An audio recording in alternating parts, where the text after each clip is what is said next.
Здравствуйте, мои дорогие друзья, гости, подписчики моего канала, любители выращивания винограда.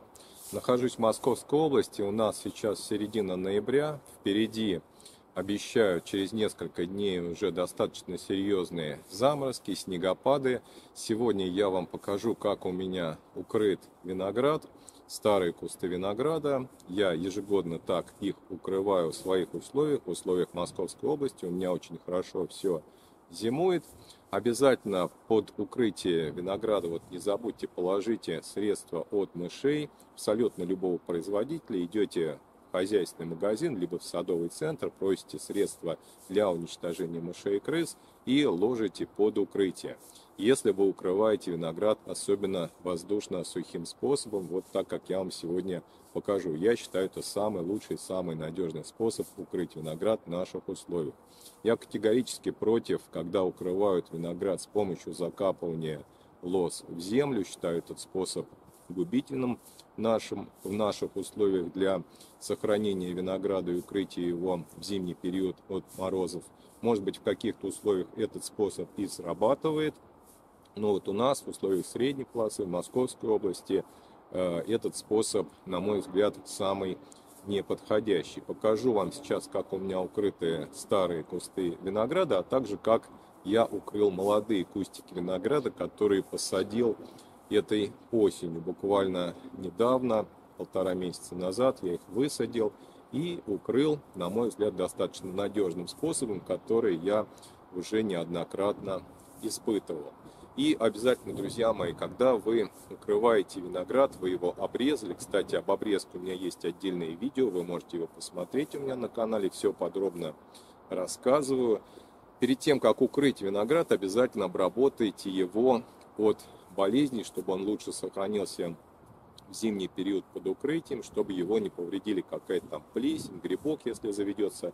Для предотвращения вот таких явлений я рекомендую использовать медный купорос в пропорции 100 грамм медного купороса на 10 литров воды. Проводим опрыскивание в сухое время, в пасмурную погоду.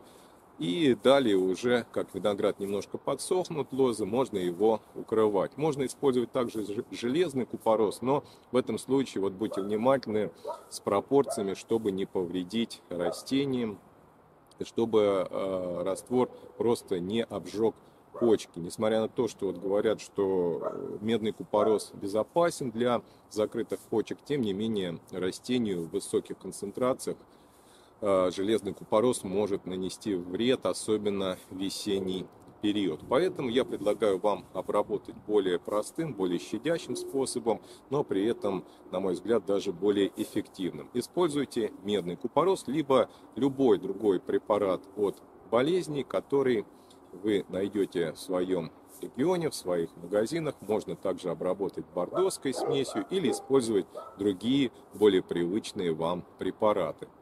Вот так укрыт мой виноград нетканым укрывным материалом типа агроспана или спанбонда 60-й плотности. Можно использовать и более плотный материал 100-й плотности, либо если вы находитесь в более северных регионах, то можно просто укрыть в 2 слоя. Смотрите, перекинут материал через нижнюю проволоку, получается такой шалашик.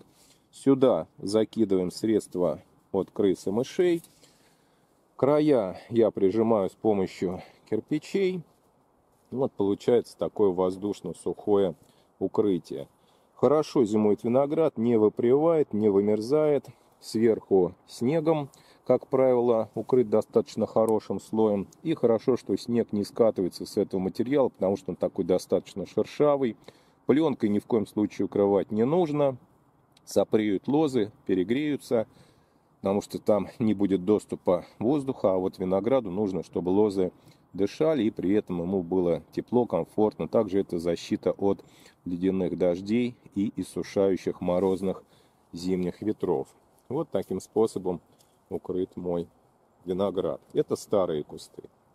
Таким образом укрыты у меня молоденькие кустики винограда, которые я посадил этой осенью, обрезанными 20-литровыми емкостями, бутылями от питьевой воды.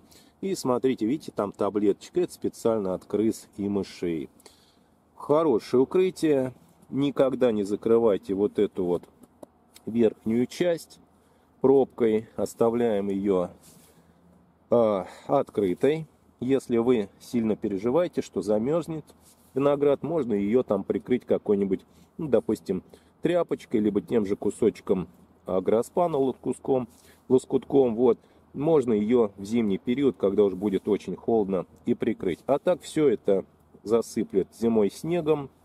Можно еще дополнительно поднабросать лопатой на такое укрытие снег. Все прекрасно зимует, ничего не выпривает, ничего не вымерзает. Но обязательно весной, если вы закроете даже тряпочкой, обязательно нужно вот эту вот пробочку отсюда будет снять, чтобы виноград дышал и чтобы здесь не скапливалась влажность. И особенно весной, чтобы не перегрелась лоза, если будет высокая температура, солнце. Поэтому вот имейте в виду, можно укрыть вот таким способом.